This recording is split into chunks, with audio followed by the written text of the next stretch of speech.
Hello दोस्तों, एक बार फिर से स्वागत है आपका हमारे चैनल पे SKED हेल्प पर। दोस्तों आज हम लोग पढ़ेंगे कुछ इस तरह के क्वेश्चन जो आपके स्क्रीन पर आ रहे हैं। एक शहर की जनसंख्या 10% की दर से हर वर्ष बढ़ जाती है। देखिए 10% की दर से हर वर्ष बढ़ जाती है, इसका मतलब है फ्रैक्शन बनेगा 1/10 का। फ्रैक्शन नहीं बनाने आता, सीख लेते हैं। 10% है, ये परसेंटेज को हटाने के लिए क्या करते हैं, 100 से भाग करते हैं। 0 0 से कैंसिल हो जाएगा और आपका जो फ्रैक्शन बन के आएगा 1/10 का आएगा। ठीक है, अब जरा सवाल को करते हैं। सवाल ने बोला है कि शहर की जनसंख्या 10% की दर से हर वर्ष बढ़ जाती है। यदि वर्तमान जनसंख्या कितना है आपका 48,40,000 हो तो वह 2 वर्ष पहले कितनी थी। ठीक है, तो 2 वर्ष पहले कितनी थी प्रेजेंट में, यानी ये पहले वर्ष में जो जनसंख्या थी वह 10 से बढ़कर कितनी हो जाएगी, 10 से 1 की वृद्धि कर गई तो कितनी हो गई, 11 हो गई। और दूसरे वर्ष में भी, यानी जो दूसरे वर्ष और फर्स्ट ईयर में, यानी प्रथम वर्ष में 10 से भी 11 और दूसरे वर्ष में भी 10 से कितना हो जाएगी, 11 हो जाएगी। ठीक है, अब इस तरह से लिख लेंगे आप।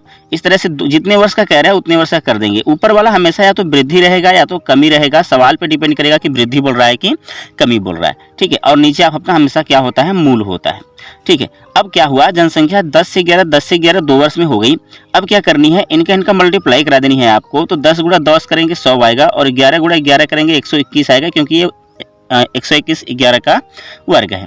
अब देखिए जनसंख्या, ये कहना कि 10 से मतलब 10% बढ़कर 2 सालों में, तो 2 वर्ष में 10% बढ़ती है तो 2 वर्ष में कितना हो जाती है, 1,21 हो जाती है। 1,21 नहीं, सवाल में दे रखा है 48,40,000। ठीक है, इतना दे रखा है। ठीक है, सवाल में इतना दे रखा है। तो अभी देखते हैं वर्तमान में जो जनसंख्या आपकी है ये है। ठीक है, तो पहले की जनसंख्या पूछ रहा है, तो पहले की जनसंख्या आपकी 100 थी, वर्तमान में ये हो गई, पहले 100 थी।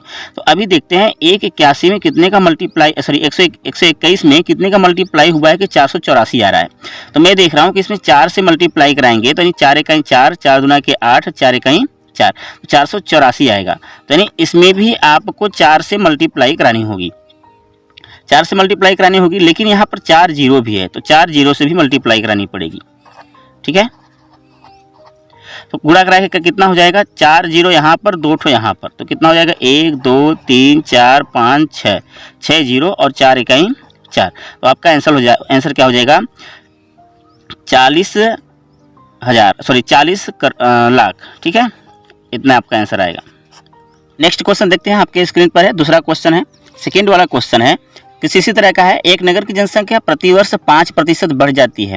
यदि वर्तमान जनसंख्या 9,261 है तो 3 वर्ष पहले जनसंख्या कितनी थी। ठीक है, तो आपको क्या करनी है, वही प्रक्रिया है। 5% कितना फ्रैक्शन बनाएगा, 5%, 5 बटा आप क्या लिखोगे, 100 लिखोगे, और 20 5 × 5 और 20 पंजे कितना हो जाएगा, 100। तो आपका जो फ्रैक्शन बन के आएगा 1/20 का आएगा। इस पर थोड़ा प्रैक्टिस करेंगे, आपको ये क्लियर हो जाएगा। ठीक है, अब 1/20 का फ्रैक्शन बनाया और कितने वर्ष, यानी 20 से 21 जनसंख्या बढ़ रही है, तो 20 से कितनी हो रही है, 21 हो रही है। कितनी टाइम हो रही है, 3 टाइम हो रही है, यानी 3 वर्ष तक हो रही है। तो 3 वर्ष तक कर देंगे। या तो अगर सेम रेट है तो आप जैसे ये है, फिलहाल में जनसंख्या 20 से कितनी हो गई, 21 हो गई, तो 3 वर्ष है तो इसका पावर कर देते हैं। ठीक है, या तो आप ये कर दो 3 के मतलब 3 पावर 3, तो 20 का क्यूब होता है कितना, 8000। ठीक है, और 21 का क्यूब कितना होता है, 9,261 होता है।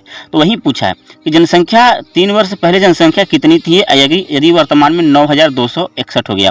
ठीक है, देखिए 21 का क्यूब 9,261 होता ही है, तो जनसंख्या प्रारंभ में कितनी थी, 8,000 की थी। ठीक है, तो आपका आंसर क्या हो जाएगा, 8,000। अगर इस तरह से करेंगे तो आप गुणा कराएंगे, यानी वही करेंगे तो ये आएगी जनसंख्या 8,000 की, और कितनी हो गई थी, 9,261 हो गई थी। जनसंख्या 9,261 नहीं, 9,261 ही सवाल में दे रखा था। एक गुणा कराएंगे तो ये भी कितना गुणा कराएंगे, एक गुणा कराएंगे, तो आपको कितना हो जाएगा आंसर, 8,000। तो प्रारंभ में जनसंख्या कितनी थी, 8,000 थी। ठीक है, क्लियर हुआ। नेक्स्ट क्वेश्चन देखते हैं। तीसरा क्वेश्चन आपके स्क्रीन पर आ रहा है, देखिए और हल करने का प्रयत्न कीजिए। तीसरा क्वेश्चन सेम तरह का है, एकदम इसी तरह का है, हल करते हैं। किसी नगर की 4 वर्ष के उत्तरोत्तर जनगणना के क्रम से 20% की वृद्धि, 20% की वृद्धि, 20। ठीक है, देखते हैं सवाल को। ये पहले वर्ष कह रहा है 20% की वृद्धि, तो अच्छा पहले 20% का फ्रैक्शन ही निकाल लेते हैं। 20% का फ्रैक्शन निकालेंगे तो आपको पता है 20 पंजे 100 और 20 इकाई 20, तो जो आपका फ्रैक्शन बन के आएगा 1/5 बन के आएगा।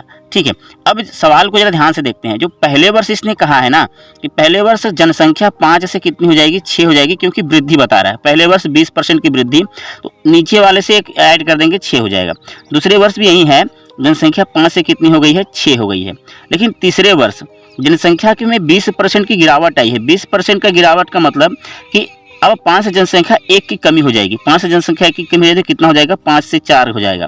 और चौथे वर्ष भी यही हाल है। ठीक है, और चौथे वर्ष भी क्या है, चौथे वर्ष भी यही है, 5 से जनसंख्या कितनी हो जाएगी, 5 से जनसंख्या 4 हो जाएगी। ठीक है, अब जब ये हो गया तो आपने क्या करनी है, इसका गुणा करानी है, इसका गुणा करा लेनी है। ठीक है, तो क्या हो जाएगा अब 5 का गुणा 4 बार करेंगे तो आएगा आपका 5 पचे 25, पंजे 125, पंजे 625। ठीक है, और जब इसका गुणा कराएंगे 6 के 36 और 4 चौक का 16, 36 गुणा 16। देखिए, अगर आपको गुणा नहीं कराने आता था, दोनों को इस तरह से करा सकते हैं। 6 गुणा 6 कराएंगे, 4 गुणा 4 करा देंगे, 16 हो जाएगा। इसका मल्टीप्लाई कराएंगे, 6 के 36 की 3, 6 का 18, 6 इकाई 6, 18 6 24, 24 3 27 की 7, 3 इकाई 3 2 5, 576 हो जाएगा।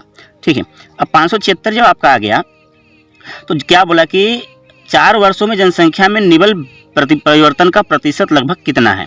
ठीक है, तो अभी देखिए 625 से जनसंख्या 576 हो गई। 576 हो गई, कितने की कमी हो गई है, जनसंख्या घट गई है ना। 625 से 576 होने का मतलब जनसंख्या घट गई। अब जनसंख्या घटी कितनी, जनसंख्या घट गई है 49। ठीक है, अब देखिए 49 अगर जनसंख्या घटी है तो 49 की जो कमी हुई है वह किस पर हुई है, 625 पर हुई है। 625 और गुणा कितने करा देंगे, 100 से करा देंगे। जब गुणा 100 से करा देंगे तो ये कट जाएगा, ये 25 का वर्ग होता है और ये 25 चौक का 100 हो जाएगा। ये हो जाएगा 196, यानी 49 गुणा 4 करेंगे तो आएगा 196/25%। ठीक है, या जब इसको हल करेंगे पूरा तो आएगा 7.84%। अब 7.84% क्या हुआ है, माइनस हुआ है, कमी हुई है। तो आप क्या हो जाएगा, ये कमी हो जाएगा। तो आपका आंसर हो जाएगा -7.84%, यानी 7.84% की निवल कमी हो जाएगी। तो आपका आंसर हो जाएगा -7.84%। ठीक है, नेक्स्ट क्वेश्चन देखते हैं। लास्ट वाला क्वेश्चन है, एकदम सेम तरह का है, जरा अच्छे से देखिएगा। ठीक है, चौथा है क्वेश्चन है, किसी जनपद में रहने वाले व्यक्तियों की संख्या, किसी जनपद में रहने वाले व्यक्तियों की संख्या क्या हो जाती है, 64,000 है। ठीक है, यदि जनसंख्या 2 सही 1/2%, देखिए 2 सही 1/2%, ये 2 दूना के 4 एक 5/2% है कि नहीं है। ठीक है, 2 दूना के 4 एक 5/2% है। अब जब इसको अगर आपको फ्रैक्शन में चेंज करना हो तो आप क्या करेंगे, इसको क्या करनी है, 5/2 और कुल के बटा क्या लिखते हैं, 100 लिखते हैं ना। अब क्या करनी है मेरे भाई, देखते हैं। अब 5/2, ठीक है, और ये कुल के बटा 100 है तो गुणा हो जाएगा 1/100। ठीक है, और ये काट देंगे 20 पंजे 100, तो कितना आएगा फ्रैक्शन बन के 1/40 का। ठीक है, फ्रैक्शन कितना बन के आएगा, 1/40 के बन के आएगा। तो फ्रैक्शन आपने निकाल लिया।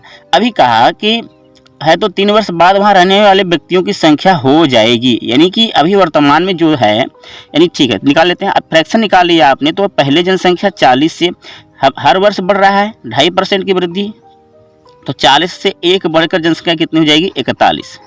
और कितने वर्ष तक, 3 बार तक, यानी पहला वर्ष हो गया आपका, दूसरा वर्ष भी चलेंगे तो 40 से जनसंख्या कितनी हो जाएगी, 41 हो जाएगी। ठीक है, फिर तीसरे वर्ष भी ये जनसंख्या क्या हो जाएगी, 40 से 41 हो जाएगी। ठीक है मेरे भाई, अब 40 का 4 चौक का 16, 16 चौक का 64 हो गया, और 1 2 3 0, ठीक है, गुणा हो गया। अब जनसंख्या, अब 41 का अगर आपको वर्ग निकालना है, क्यूब निकालना है, तो ये 41 का क्यूब होता है 68,921।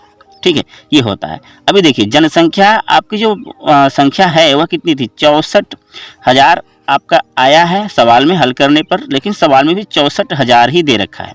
ठीक है, कई गुणा हो रहा है, 1 गुणा हो रहा है, तो ये भी कितना गुणा होगा, 1 ही गुणा होगा, तो हो जाएगा 68,921। तो आपका आंसर क्या हो जाएगा, 68,921 जनसंख्या हो जाएगी 3 वर्ष के बाद। ठीक है, तो दोस्तों